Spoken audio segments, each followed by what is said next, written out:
Hello and welcome everyone. आज हम पढ़ने वाले हैं क्लास 9 का ड्रेनेज। किसी भी एरिया के वाटर सिस्टम को हम लोग ड्रेनेज बोलते हैं। तो drainage describes the river system of an area. Drainage के बाद दूसरी चीज जो हमें समझनी है वो है ड्रेनेज बेसिन। देखो, एक रिवर है। अब ये जो रिवर है ये डिवाइड हो गई अपने डिस्ट्रीब्यूटरीज के अंदर, ट्रिब्यूटरीज के अंदर। तो ये जो डिफरेंट छोटे छोटे पार्ट्स के अंदर डिवाइड हो रही है, इससे हम लोग बोलते हैं ड्रेनेज बेसिन। फिर आता है हमारा नेक्स्ट वाटर डिवाइड। अब यहाँ पर आप ट्रिब्यूटरीज के बीच में ये जो गैप देख रहे हो, किस वजह से है, क्या है? इस गैप के बीच में लैंड है, जमीन है। तो इसे ही हम लोग बोलते हैं वाटर डिवाइड। वो जगह जो कि वाटर को डिवाइड कर रही हो।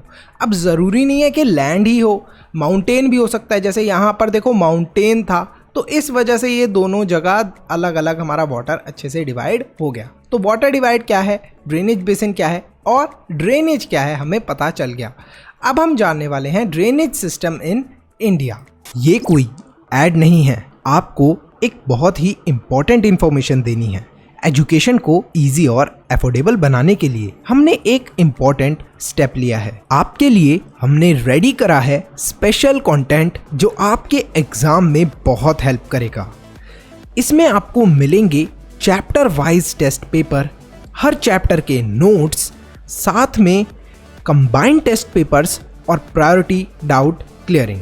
इसके साथ साथ और भी बहुत सारे बेनिफिट्स आपको मिलने वाले हैं, सिर्फ और सिर्फ 299 के मेंबरशिप प्राइस में। सब्सक्राइब के साथ में ज्वाइन के बटन पे क्लिक करके आपको ये मेंबरशिप परचेज करनी है। ये प्राइस लिमिटेड टाइम के लिए है।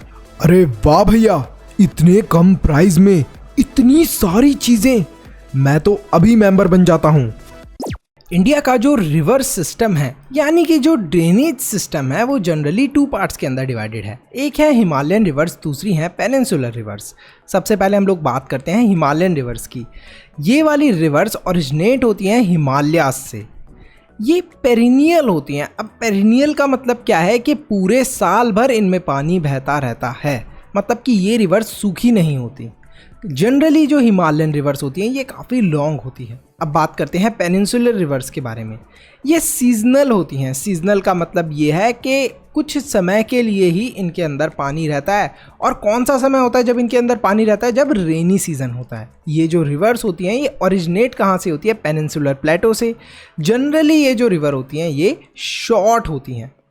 सबसे पहले हम पढ़ेंगे हिमालयन रिवर्स के बारे में। वैसे तो बहुत सारी हिमालय से रिवर ओरिजिनेट होती हैं, लेकिन इस चैप्टर के अंदर हमें 3 मेन हिमालयन रिवर्स के बारे में पढ़ना है, जो कि इंडस, गंगा और ब्रह्मपुत्र हैं। सबसे पहले हम पढ़ेंगे इंडस रिवर सिस्टम के बारे में। जो इंडस रिवर है वो शुरू होती है तिब्बत से, जो कि चाइना के अंदर है। वहाँ से होते हुए जम्मू कश्मीर से होते हुए पाकिस्तान से होते हुए फाइनली जो इंडस रिवर है वो अरेबियन सी में जाकर मिल जाती है। जो इंडस रिवर है इसकी काफ़ी सारी ट्रिब्यूटरीज भी हैं, जैसे कि Zanskar, Shyok, Chenab, Jhelum, Sutlej, Beas and Ravi. Total length Indus river की 2900 किलोमीटर्स है। जो इंडस प्लेन्स हैं ये काफ़ी ज़्यादा हमें देखने को मिलता है, जेंटल स्लोप के बने हुए हैं। नेक्स्ट हम पढ़ने वाले हैं गंगा रिवर के बारे में। उत्तराखंड के अंदर एक ग्लेशियर है जिसका नाम है गंगोत्री ग्लेशियर। वहाँ से 2 रिवर्स निकलती हैं, भागीरथी और अलकनंदा। ये दोनों रिवर्स जाकर मिल जाती हैं देव प्रयाग पर, और वहीं से हमारी गंगा का फॉर्मेशन होता है। गंगा रिवर ईस्ट डायरेक्शन की तरफ फ्लो करती है। फाइनली एक जगह है वेस्ट बंगाल के अंदर फरक्का, वहां पर जाकर ये रिवर बाइफरकेट करती है, मतलब डिवाइड होती है 2 पार्ट्स के अंदर, भागीरथी एंड हुगली। जो हुगली रिवर है जो कि एक डिस्ट्रीब्यूटरी है, ये बे ऑफ बंगाल की तरफ फ्लो कर जाती है। और जो भागीरथी है इट फ्लोज टूवर्ड्स बांग्लादेश। वहां पर ब्रह्मपुत्र रिवर से मिलने के बाद मेघना रिवर बन जाती है, और मेघना रिवर फाइनली फ्लो करती है टूवर्ड्स बे ऑफ बंगाल। इन रिवर्स का जो डेल्टा बनता है वो होता है सुंदरबन डेल्टा। गंगा की काफ़ी सारी ट्रिब्यूटरीज भी हैं, जैसे कि यमुना, घाघरा, गंडक, कोसी, चंबल, बेटवा, सन। गंगा रिवर की टोटल लेंथ है 2500 किलोमीटर्स। गंगा रिवर रिस्पॉन्सिबल है पूरे नॉर्थ इंडिया के वाटर सप्लाई के लिए। नेक्स्ट हम पढ़ने वाले हैं ब्रह्मपुत्र रिवर के बारे में। जो ब्रह्मपुत्र रिवर है ये ओरिजिनेट होती है तिब्बत के अंदर से, ईस्ट ऑफ मानसरोवर लेक की साइड से। ये जो रिवर है इसको जाम्पू भी बोलते हैं तिब्बत के अंदर। ब्रह्मपुत्र रिवर एक यू टर्न लेती है नामचा बर्मा से। नामचा बर्मा से यू टर्न लेने के बाद ये इंडिया के अंदर एंटर करती है थ्रू अरुणाचल प्रदेश। अरुणाचल प्रदेश के अंदर इसे बोला जाता है दियांग। अरुणाचल प्रदेश से ये मूव करती है टूवर्ड्स असम। असम के अंदर इस रिवर को ब्रह्मपुत्रा बोलते हैं। ब्रह्मपुत्रा फाइनली मूव करती है, मतलब कि फ्लो करती है टूवर्ड्स बांग्लादेश। बांग्लादेश के अंदर भागीरथी के साथ मिलने के बाद ये रिवर फ्लो करती है टूवर्ड्स बे ऑफ बंगाल। इस रिवर की वैसे तो बहुत सारी ट्रिब्यूटरीज हैं, लेकिन जो दो मेन ट्रिब्यूटरीज है जिनके बारे में हमें पढ़ना है वो है दिबांग एंड लोहित। तिब्बत से जब ये रिवर फ्लो कर रही होती है और इंडिया के अंदर एंटर करती है, तब इस रिवर के अंदर काफ़ी कम पानी होता है और सिल्ट का अमाउंट भी काफ़ी कम होता है, क्योंकि जो तिब्बत वाला रीजन है वो काफ़ी ज़्यादा कोल्ड एंड ड्राई रीजन है। जब ये इंडिया के अंदर एंटर करती है तो इंडिया के अंदर जिस जगह पर ये एंटर करती है, जिस भी जगह से ये पास करती है, वो काफ़ी ज़्यादा हाई रेनफॉल वाले एरिया है। इसी वजह से इस रिवर का साइज इंक्रीज हो जाता है, लार्ज वॉल्यूम ऑफ वाटर हो जाता है और जो सिल्ट होती है उसका भी अमाउंट इंक्रीज हो जाता है। इस रिवर की वजह से काफ़ी सारे रिवराइन आइलैंड भी फॉर्म होते हैं। बारिश के समय ये रिवर बहुत ज़्यादा ओवरफ्लो भी करने लगती है, जिसकी वजह से एक डेविस्टेशन का सीन देखने को मिलता है। डेविस्टेशन मतलब कि तबाही। फ्लड्स आ जाते हैं असम और बांग्लादेश के अंदर, चारों तरफ बाढ़ ही बाढ़ होती है। अब हम पढ़ेंगे पेनिनसुलर रिवर्स के बारे में। पेनिनसुलर रिवर्स के अंदर महानदी, गोदावरी, कृष्णा, कावेरी, ये सारी रिवर्स आती हैं, लेकिन दो मेन रिवर्स हैं जो कि नर्मदा और तापी हैं, जो कि वेस्ट डायरेक्शन के अंदर फ्लो करती हैं। सबसे पहले हम पढ़ने वाले हैं नर्मदा रिवर के बारे में। नर्मदा रिवर ओरिजिनेट होती है, यानी कि निकलती है अमरकंटक हिल्स से, जो कि मध्य प्रदेश के अंदर है। ये जो नर्मदा रिवर है ये मध्य प्रदेश से लेकर गुजरात तक जाती है और गुजरात में जाने के बाद फाइनली अरेबियन सी के अंदर मिल जाती है। जब ये रिवर अपने रास्ते से जा रही होती है तो काफ़ी सुंदर सुंदर नज़ारे भी बनाती है, जैसे Dhuandhar falls and marble rocks. Next हम पढ़ने वाले हैं तापी रिवर के बारे में। जो तापी रिवर है ये ओरिजिनेट होती है फ्रॉम द सतपुरा रेंजेस, जो कि बेतल डिस्ट्रिक्ट मध्य प्रदेश के अंदर प्रेजेंट है। ये पैरेलल फ्लो करती है विद नर्मदा रिवर। फाइनली ये पहुंचती है महाराष्ट्र के अंदर, गुजरात के अंदर और अरेबियन सी में जाकर मिल जाती है। इसकी जो लेंथ है वो काफ़ी ज़्यादा शॉर्ट है कंपेयर टू नर्मदा। और भी कुछ रिवर्स है जो कि वेस्ट डायरेक्शन के अंदर फ्लो करती हैं, जैसे कि साबरमती, माही, भरतपुरा, प्रियर, लेकिन इनके बारे में हमने डिटेल में क्यों नहीं पढ़ा, क्योंकि ये काफ़ी छोटी हैं। नेक्स्ट हम पढ़ने वाले हैं गोदावरी रिवर के बारे में। जो गोदावरी रिवर है ये ओरिजिनेट होती है नासिक डिस्ट्रिक्ट से, जो कि महाराष्ट्र के अंदर है, और एंड होती है, मतलब खत्म होती है जाकर बे ऑफ बंगाल में। ये जो रिवर है it is one of the largest river of the peninsular reason. इसकी टोटल लेंथ 1500 किलोमीटर्स है। इसी वजह से, इसकी लेंथ की वजह से ही इसे हम लोग दक्षिण गंगा भी बोलते हैं। इसकी ट्रिब्यूटरीज हैं Purna, Wardha, Pranhita, Manjra, Wainganga and Penganga. Next river है महानदी। जो महानदी है ये ओरिजिनेट होती है from the highland regions of the Chhattisgarh.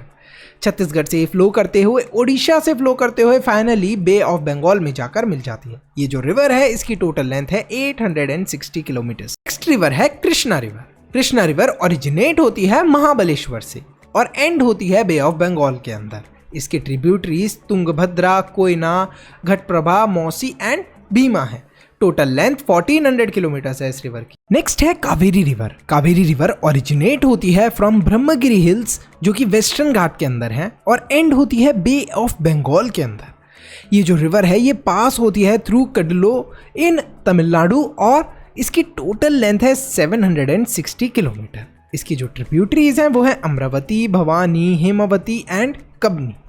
Peninsular river system के अकॉर्डिंग और भी कुछ रिवर्स हैं जो कि वेस्ट डायरेक्शन के अंदर फ्लो करती हैं। दामोदर, ब्राह्मणी, बैतरानी, सुबर्रेखा, ये सारी रिवर्स वेस्ट डायरेक्शन के अंदर फ्लो करती हैं। लेक्स। इंडिया के अंदर कुछ लेक्स काफ़ी बड़े हैं, कुछ काफ़ी छोटे हैं, कुछ परमानेंट है, मतलब हमेशा उनमें पानी रहता है। कुछ लेक्स में सिर्फ रेनी सीजन के समय पानी रहता है। कुछ लेक्स का फॉर्मेशन हुआ है because of glaciers, ice sheets, और कुछ लेक्स का फॉर्मेशन हुआ है due to wind, river action और ह्यूमन एक्टिविटीज़। बिल्कुल ह्यूमन एक्टिविटीज़ से भी लेक का फॉर्मेशन हुआ है। इंडिया के जो फ्रेश वाटर लेक्स हैं वो ज़्यादातर हिमालयन रीजन में देखने को मिलते हैं। वुलर लेक ऐसा लेक है जो कि फॉर्म हुआ है ड्यू टू टेक्टोनिक एक्टिविटी, और ये लेक जम्मू एंड कश्मीर के अंदर प्रेजेंट है। ये जो लेक है ये largest fresh water lake of India है। इंडिया के अंदर आर्टिफिशियल लेक्स भी हैं, जैसे कि गुरु गोबिंद सागर लेक। यहाँ पर हाइड्रो पावर का भी जनरेशन किया जाता है। लेक्स की वजह से जो वाटर का फ्लो है वो रेगुलेट रहता है, मतलब कि कभी बहुत ज़्यादा बारिश आ गई तो फ्लड रोकता है लेक्स, और कभी सूखा पड़ गया, पानी ही नहीं है, बारिश ही नहीं हुई, तो क्या होगा कि उस समय भी हम लेक के वाटर को यूज़ कर सकते हैं।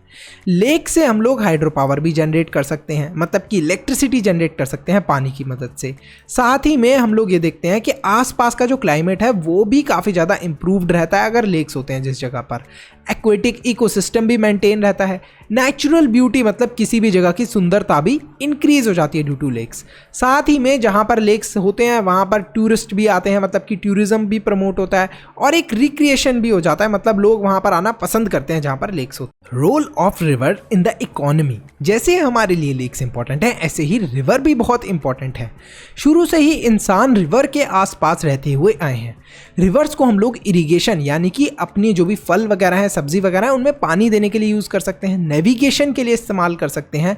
हाइड्रो पावर मतलब कि इलेक्ट्रिसिटी को जनरेट करने के लिए भी यूज़ कर सकते हैं। रिवर पॉल्यूशन, पानी की डिमांड बहुत ज़्यादा इंक्रीज़ हो गई है। चाहे आप डोमेस्टिक जगहों पर देखो, म्यूनसिपल जगहों पर देखो, इंडस्ट्रियल या फिर एग्रीकल्चर जगहों पर देखो, सब जगह पानी की रिक्वायरमेंट इंक्रीज़ होने की वजह से जो रिवर्स हैं उनसे पानी की क्वांटिटी कम होती जा रही है।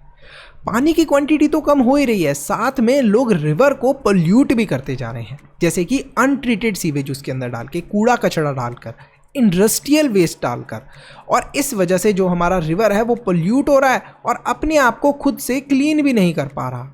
इन सारे रीजंस की वजह से जो पानी की क्वांटिटी है देखते ही देखते कम होती जा रही है, जो कि एक बहुत बड़ी प्रॉब्लम है। तो गवर्नमेंट को इस चीज़ के अगेंस्ट कुछ ना कुछ एक्शन लेना चाहिए। साथ में हम लोगों को भी वेस्ट मटेरियल नहीं डालना चाहिए रिवर्स के अंदर। अगर आपको इस चैप्टर के नोट्स चाहिए, सैम्पल पेपर चाहिए या फिर शाउट आउट चाहिए, तो सब्सक्राइब के साथ में एक ज्वाइन का बटन है, उस पर क्लिक करके आप मेंबर बन जाइए।